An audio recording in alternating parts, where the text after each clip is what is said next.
Hey everyone, and welcome to Masonzero MTG. I have a little bit of a different cube video today, and it's a cube update. So Caleb Gannon is one of the biggest and most respected figures when it comes to vintage cubes, and in particular powered vintage cubes. I recently saw a video from him posted in the Cube subreddit about 50 cards he would like to see added to the MTGO vintage cube. Now my cube is not powered, and even though it's vintage by legality, it's not necessarily vintage by intent or by the most iconic cards that you'd expect. So when watching Caleb's video just out of curiosity, I was on the lookout for some potential cards I could add to my cube that I'd maybe overlooked in the past, but I knew that I would need to come to my own conclusions about how they fit into my environment. I couldn't just add all of these safely. And while watching it and selecting a few choice cards, I was kind of painfully reminded of the biases I have when it comes to creating my own cubes. Now, I didn't just learn about these biases, I've been aware of them since I first started cubing almost 10 years ago, but knowing is only half the battle. And the problem for me is I am easily swayed by the rarity of a card and whether I can get my hands on a foil or promo version of it. And I've definitely made some subpar cube inclusions based on those factors. But more to the rarity problem, I definitely have a bias towards rares and mythics, and I'm less likely to include a common or uncommon unless it's an absolute staple like Path to Exile or Lightning Bolt. After all, a powerful cube needs powerful cards, and rares and mythics are the most powerful cards in Magic, right? Well, turns out not quite. And I do know that, but when it comes to picking cards, I don't always stick to it. Because as I watched Caleb's video, I realized some of my favorite picks were actually commons and uncommons, and I needed to rethink how I approach my cube design, or at least be more aware of the balance between pet cards and good cards. These simple cards that I was falling in love with here were role players that can enable new and unique interactions in my cube without warping things around them. So with all that out of the way, let's take a look at what I added and what I took out thanks to this video, along with some other changes that I've made lately. If you want to see my cube list, you can go ahead and click on the link in the description. But it's called my average cube because it's, for the most part, with some notable exceptions, about what you'd expect from an unpowered cube. So I'm going to start by mentioning some of the cards I took out. For whatever reason, I was running the 5 monocolored creature lands from Adventures in the Forgotten Realms in a cube that also runs the tri-lands and a 3-color card in each color combo. It just didn't make sense. Even when I do quick test drafts on Cube Cobra, I would always skip them because usually you'll end up splashing a 3rd color, and having a monocolored land that enters tapped is just not it.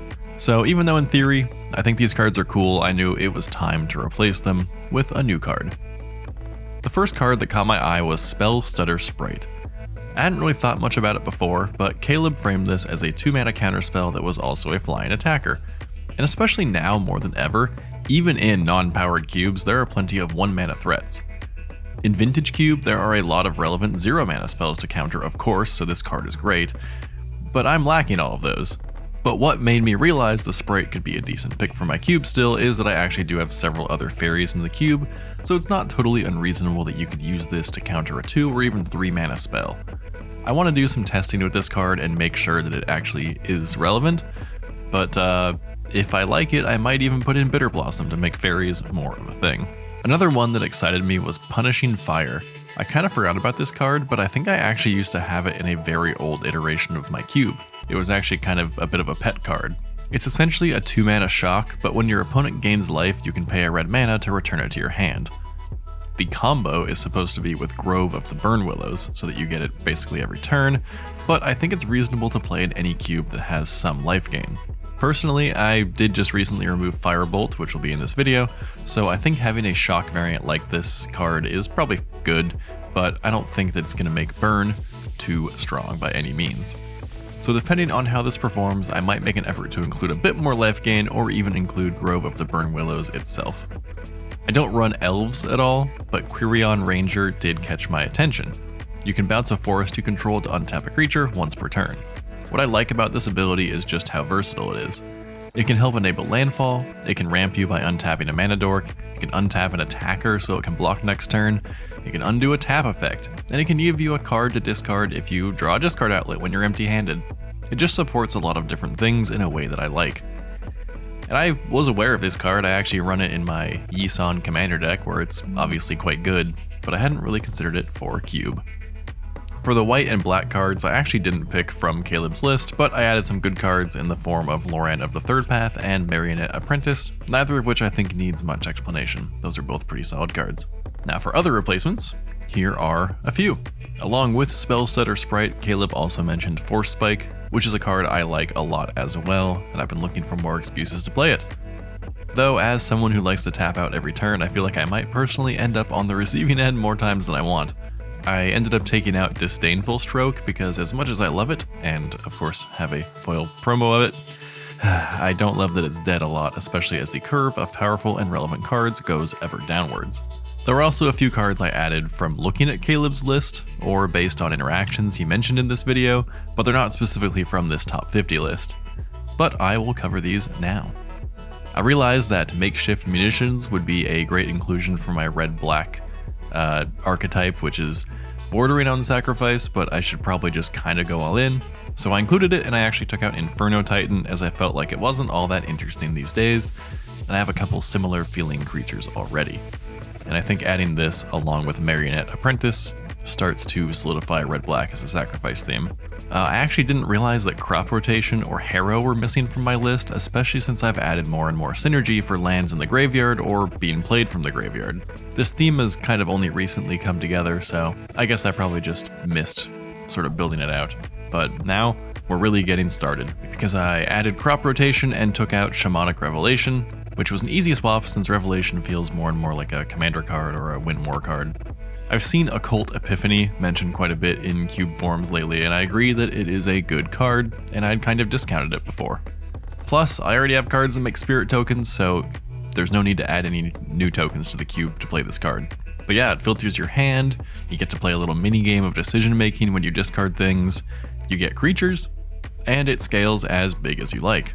I took out Mindlink Mech, which I do enjoy as a card, but maybe it's just a bit too clunky.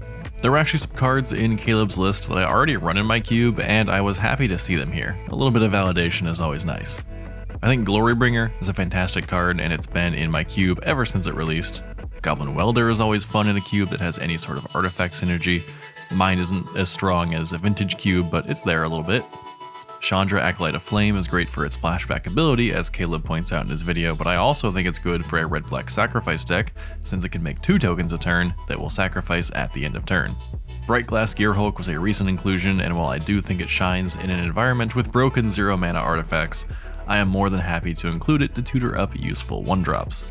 And then I made a few changes recently that don't really have to do with Caleb's video, but hey, you're already here, so why not?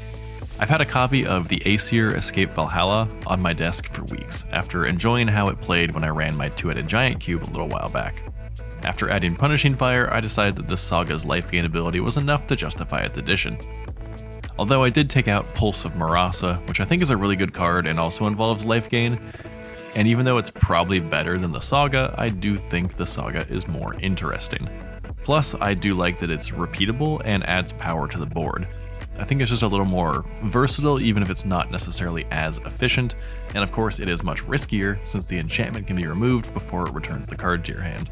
I saw some discussion around Rally the Monastery a bit after Tarkir Dragonstorm came out, and I realized how much I liked that second spell theme that is coming around. So I added that card and took out Basri Ket, as I had just added Elspeth Stormslayer and I didn't want that many planeswalkers in white. I also finally added a relevant Gruul card with Clothis, God of Destiny, taking out Cindervines, which has basically been a temporary card ever since I added it. After seeing a recent conversation about Mind Collapse, I added that card. I had just completely missed it. Don't even know if I've seen the card before, even though I owned a copy. It's a potentially free removal spell, helps put a land in the graveyard, and can help enable casting a second spell in a turn earlier in the game for cards like Rally the Monastery. And I took out Firebolt for this, which I think that card was just a little too slow, and as I said, I've now added in a new Shock variant. So I really think altogether these changes are pretty impactful, and even though it was only 13 cards mentioned in this video, it has changed the feeling of the cube and added a lot of efficiency and variety of strategies, all hopefully without breaking anything. So thank you, Caleb Gannon, and your expert cube advice, which is always entertaining and interesting. This video inspired me to be more aware of the biases I had and be better at evaluating cards, and evaluating my draft environment as a whole. It was definitely a great reminder, and the cube is feeling fresh. So those are the changes I made recently, and I hope you got something out of this video. Let me know in the comments if you agree or disagree with my changes, or maybe tell me about a recent cube change that you're excited about in your own environment. Otherwise, I will see you in the next Masonzero MTG video.